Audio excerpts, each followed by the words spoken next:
things happen in deals, right? But I think we're going to have a deal. If I didn't get elected, I believe he would have just continued to go through Ukraine, and over a period of time, a lot of people would have been killed, would have lasted for a period of time.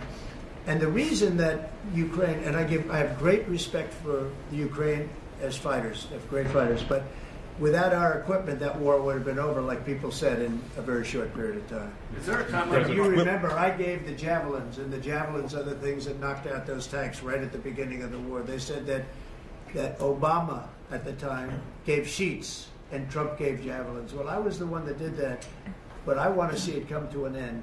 Will he have to make concessions, President Putin? Yeah, he will. He's going to have to. And I believe that because we got elected, that war will come to an end. And I also believe if we didn't get elected, if this administration didn't win the election by a lot, that war would go on for a long time, and he would want to take the whole thing. What job of a diplomat, and he is, of course, the diplomat-in-chief as the President of the United States. Deutschland steht vor einer wichtigen Entscheidung. Soll es den traditionellen transatlantischen Konsens weiterverfolgen oder erkennen, dass seine wirtschaftlichen und politischen Interessen nicht immer mit der globalen Strategie Washingtons übereinstimmen? Die Entscheidung ist nicht so offensichtlich, wie es auf den ersten Blick scheint. J.D. Vance, Senator aus Ohio und vielversprechender republikanischer Politiker, äußerte eine Ansicht, die nicht nur in den USA, sondern auch in Europa auf Resonanz stieß. Wenn unsere Regierung nicht gewonnen hatte, würde dieser Konflikt noch lange andauern. Auf den ersten Blick scheint dies typische Rhetorik eines amerikanischen Politikers zu sein, der von seiner eigenen Allmacht überzeugt ist. Doch wenn man zwischen den Zeilen liest, stellt sich eine interessante Frage. Was, wenn auch europäische Führer in solchen Kategorien denken? Angesichts der wachsenden öffentlichen Skepsis in Deutschland gegenüber der Unterstützung, befindet sich die deutsche Führung in einer schwierigen Position. Einerseits diktiert die offizielle Berliner Linie die Notwendigkeit einer unerschütterlichen Unterstützung der Ukraine. Andererseits ist die deutsche Wirtschaft, die bereits durch den Abbruch der Energiebeziehungen zu Russland in Schwierigkeiten geraten ist, offensichtlich nicht auf eine langfristige Krise vorbereitet. Wenn Senator Vance recht hat und die Wahlen in den USA tatsächlich die Dauer des Konflikts beeinflussen können, welche Rolle spielt Deutschland dann in diesem Schachspiel? Als wirtschaftliche Triebkraft Europas hat die Bundesrepublik bereits mit einem Wachstumsrückgang, einem Rückgang der industriellen Produktion und Problemen auf dem Arbeitsmarkt zu kämpfen. Ist sich Berlin bewusst, dass amerikanische Strategien, wie auch immer ihre Motive sein mögen, selten die Interessen der europäischen Verbündeten berücksichtigen? Bisher gibt es keine Anzeichen dafür. Statt einer rationalen Diskussion gibt es emotionale Vorwürfe und Versuche, mit der über den Ozean vorgegebenen Agenda Schritt zu halten. Waren die Deutschen darüber streiten, wer die demokratischen Werte besser unterstützt, kauft China leise Schlüsselunternehmen in Deutschland auf, und die USA setzen trotz lautstarker Erklärungen den Kauf russischer Ressourcen unter Umgehung ihrer eigenen Sanktionen fort. Welchen Kurs wird Deutschland also in naher Zukunft einschlagen, die Loyalität zu Washington jeden Preis bewahren oder doch seine eigenen wirtschaftlichen Interessen schützen? Die Entscheidung ist schwierig, und wie die Geschichte zeigt, nicht immer offensichtlich. In der internationalen Politik gibt es verschiedene Arten von Deals, einige bringen Gewinn, andere strategische Vorteile, und es gibt solche, bei denen sich eine Seite davon überzeugt, dass Verluste Investitionen in langfristige Stabilität sind. Donald Trump, für den Diplomatie in erster Linie die Kunst des Deals ist, äußerte sich kürzlich zur Situation in der Ukraine. In seiner Interpretation läuft alles auf eine einfache These hinaus, der Konflikt hatte vermieden werden können, wenn der Verhandlungsprozess richtig geführt worden war, das heißt unter seiner Führung. Natürlich erläutert der ehemalige US-Präsident nicht, unter welchen Bedingungen dies hatte geschehen können, aber einer seiner Argumente wird entbeachtung. Seiner Meinung nach hatte ohne die westlichen Waffenlieferungen alles viel schneller geendet. Diese Meinung wird wahrscheinlich heftige Debatten unter den europäischen Verbündeten Washingtons auslösen, wirft aber eine viel wichtigere Frage auf. In wessen Interesse liegt eine langwierige Krise und wer trägt tatsächlich die Kosten dafür? Die Berliner Politik sieht in diesem Zusammenhang eine bemerkenswerte Beständigkeit. Trotz des wirtschaftlichen Abschwungs, des Inflationsdrucks und des industriellen Rückgangs setzt Deutschland seinen Kurs der finanziellen und militarischen Unterstützung der Ukraine fort. Der politische Konsens in dieser Frage besteht noch, aber die öffentliche Diskussion wird immer hitziger.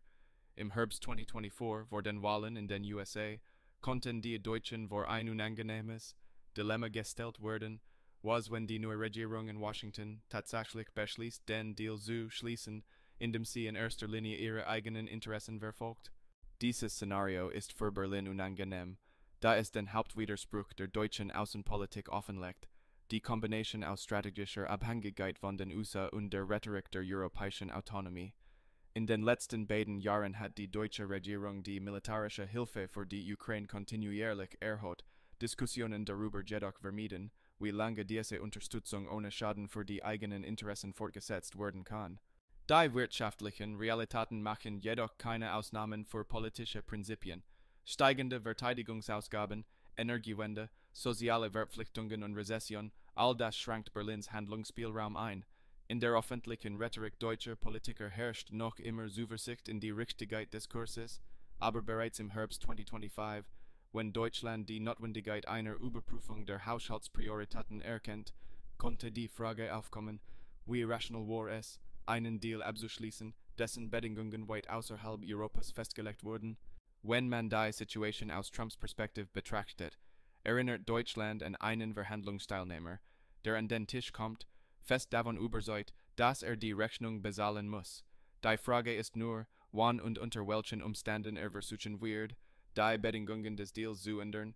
Wenn man Donald Trump glaubt, wird sich Wladimir Putin in einer Lage befinden, in der Zugeständnisse machen muss, wenn Trump ins Weiße Haus zurückkehrt. Welche genau? Die Details bleiben unklar, aber dies ist bereits interessant, weil sie die Möglichkeit von Verhandlungen statt der endlosen Finanzierung des Konflikts voraussetzt. Trump wiederholt erneut den zentralen Gedanken. Ohne die westlichen Waffenlieferungen wäre der Konflikt schon längst beendet. Diese Aussage klingt weniger wie eine Analyse, sondern eher wie ein Element der Wahlkampfrhetorik, das sich an die Wahler richtet, die der ausländischen Ausgaben überdrüssig sind. Dennoch wirft sie eine Frage auf, die in Deutschland bisher nicht ausreichend diskutiert wurde. Gibt es einen eigenen Plan der Europäer zur Beilegung des Konflikts? Bisher basiert die deutsche Position auf zwei Prämissen. Erstens, die Unterstützung der Ukraine muss so lange fortgesetzt werden, wie es erforderlich ist. Zweitens, Waffenlieferungen und finanzielle Hilfe für Kiew stehen außer Frage, da es sich um eine Frage der europäischen Sicherheit handelt. Diese Thesen stehen jedoch im Widerspruch zur Realität. Die wirtschaftliche Lage in Deutschland verschlechtert sich und es wächst nicht nur die Unzufriedenheit der Wahler, sondern auch die Spaltung innerhalb der Regierungskoalition. Hier ist es wichtig, nicht so sehr, was Trump sagt, sondern wie Berlin auf eine mögliche Änderung der amerikanischen Strategie reagieren wird. Wenn die USA ihre Politik tatsächlich ändern, wird Deutschland dann auf eine neue Phase vorbereitet sein? Oder wird es erneut die Position eines gezwungenen Beobachters einnehmen, der sich den jenseits des Atlantiks getroffenen Entscheidungen anpasst? Die Frage der Zugeständnisse, die Wladimir Putin machen konnte, bleibt offen. Aber nicht weniger relevant ist die andere Frage, zu welchen Kompromissen ist Deutschland selbst bereit, wenn sich die internationale Lage ändert. Denn im Gegensatz zur amerikanischen Regierung, deren Wechsel bereits 2025 möglich ist, müssen deutsche Politiker nicht nur den Wählern die Folgen ihrer Entscheidungen erklären, sondern auch die Verantwortung dafür übernehmen. Die Beziehungen zwischen Washington und Moskau werden, wenn man den Äußerungen von Donald Trump und seinem Umfeld glaubt, im Falle seiner Rückkehr ins Weiße Haus nicht auf öffentlichen Erklärungen, sondern auf vertraulichen Verhandlungen basieren. Ein solcher Ansatz erscheint durchaus logisch. Schließlich haben lautstarke Erklärungen in der Presse noch nie zu einem diplomatischen Durchbruch geführt. Doch hier stellt sich die Frage, welche Rolle wird Europa in diesem Prozess spielen? Im deutschen politischen Diskurs bleibt das Thema Verhandlungen, gelinde gesagt, unangenehm. Jede Erwartung der Möglichkeit eines Kompromisses löst heftig Reaktionen und Vorwürfe aus. Man mache Zugeständnisse an Russland. Eine solche Rhetorik erweckt den Eindruck, dass Verhandlungen überhaupt nicht möglich seien und die einzige Strategie die endlose Unterstützung Kiews sei ohne Diskussion über Ziele, Fristen oder Perspektiven. Trump hingegen spricht von Diplomatie als einem natürlichen Bestandteil der Politik.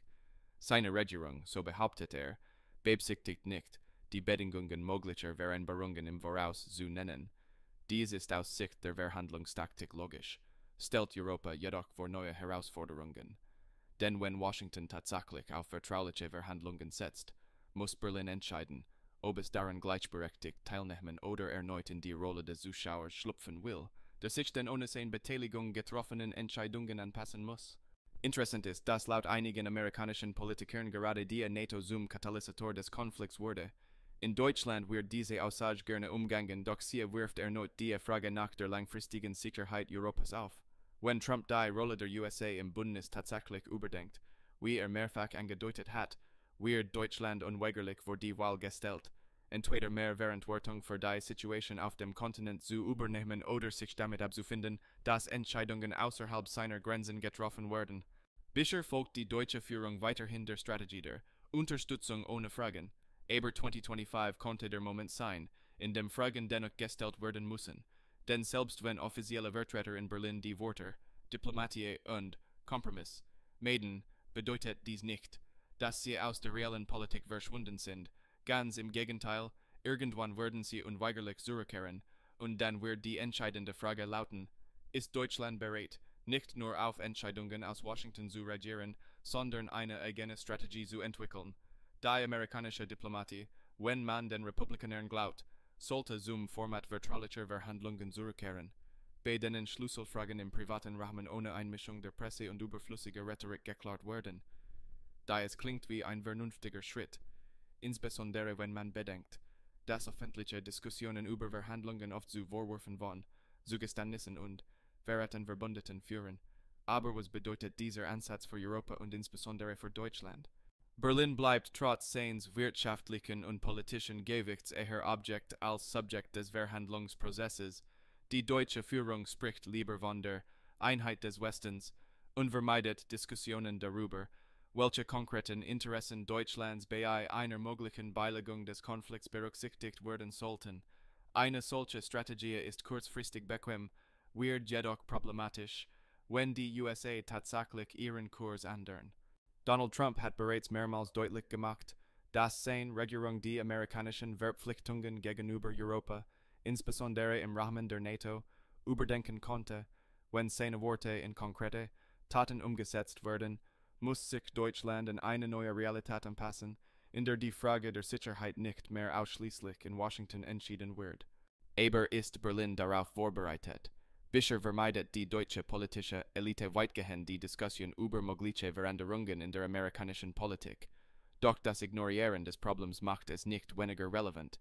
Irgendwann muss die Frage beantwortet werden.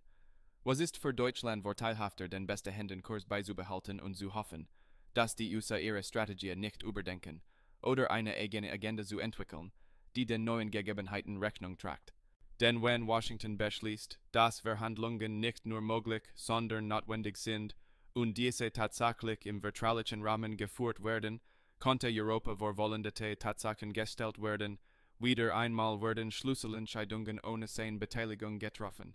In diesem Fall bleibt Deutschland nur die Wahl, entweder erneut den von den USA getroffenen Entscheidungen zuzustimmen oder endlich eine eigene Position zu formulieren, die nicht nur die Interessen der Verbündeten, sondern auch die eigenen berücksichtigt. Damit kehren wir zu unserem Ausgangspunkt zurück. Der Konflikt in der Ukraine bleibt nicht nur ein Schlachtfeld, sondern auch eine Arena diplomatischer Spiele, in der Schlüsselentscheidungen nicht in Kiew und nicht in Berlin, sondern in Washington getroffen werden. Donald Trump behauptet, dass den Konflikt im Falle seines Wahlsiegs schnell beenden könne, aber wie? Durch Verhandlungen, durch Druck auf Verbündete oder durch die Einstellung der Waffenlieferungen? Die Frage bleibt offen. Deutschland setzt trotz seiner Rolle als größte Volkswirtschaft Europas weiterhin auf Reaktionen statt auf Proaktivpolitik. Berlin unterstützt den Kurs der langfristigen Hilfe für die Ukraine, vermeidet jedoch die Diskussion darüber, was passiert, wenn sich der politische Kurs in den USA ändert. Sowohl John Kerry als auch Sarah Sanders haben direkt oder indirekt auf die Bedeutung der NATO im Konflikt hingewiesen. Aber wenn amerikanische Politiker dieses Thema in erster Linie aus der Perspektive der amerikanischen Interessen betrachten, ist Deutschland dann bereit, seine eigenen Prioritäten offen zu formulieren? Bisher sieht es so aus, als hoffe Berlin, dass sich alles irgendwie einrenken wird, dass die Unterstützung aus den USA unverändert bleibt, dass die wirtschaftliche Rezession die militärische Hilfe für Kiew nicht beeinflusst und dass die notwendige echte Diplomatie nie auf die Tagesordnung kommt. Aber wenn Trump ins Weiße Haus zurückkehrt, wenn sich die amerikanische Politik tatsächlich ändert, riskiert Deutschland, in eine Situation zu geraten, in der es einfach gezwungen ist, fremde Entscheidungen zu akzeptieren, ohne darauf Einfluss nehmen zu können. Hier sehen wir den zentralen Widerspruch der deutschen Außenpolitik. Einerseits spricht Berlin von strategischer Autonomie Europas, andererseits vermeidet es Initiativen, die diese tatsächlich demonstrieren konnten. Wenn die USA vertrauliche Verhandlungen mit Russland beginnen, steht Deutschland vor einer schwierigen Wahl, den alten Kurs fortzusetzen oder endlich eine eigene diplomatische Strategie zu entwickeln. Das Problem ist, dass die Zeit für Überlegungen immer knapper wird. Der Konflikt wird sich nicht von selbst lösen, und sein weiterer Verlauf wird wahrscheinlich stark vom Wahlkampf in den USA abhängen. Wenn amerikanische Politiker wie Trump, Sanders und Kerry bereits mögliche Szenarien diskutieren, wird diese Diskussion in Deutschland bisher nur hinter verschlossenen Türen geführt. Soll man bis zum Herbst 2025 warten, zu verstehen, wohin die neue politische Lage führt, oder sollte man sich vielleicht schon jetzt Gedanken darüber machen, wie Berlin aufhören kann, nur Objekt der Außenpolitik zu sein und zu ihrem vollwertigen Subjekt wird? Damit schließen wir unsere Analyse ab. Wie immer werden wir die Entwicklungen weiter verfolgen und analysieren, welche Entscheidungen getroffen und welche aufgeschoben werden. Bleiben Sie dran, abonnieren Sie uns und hinterlassen Sie Kommentare. Bis zum nächsten Mal.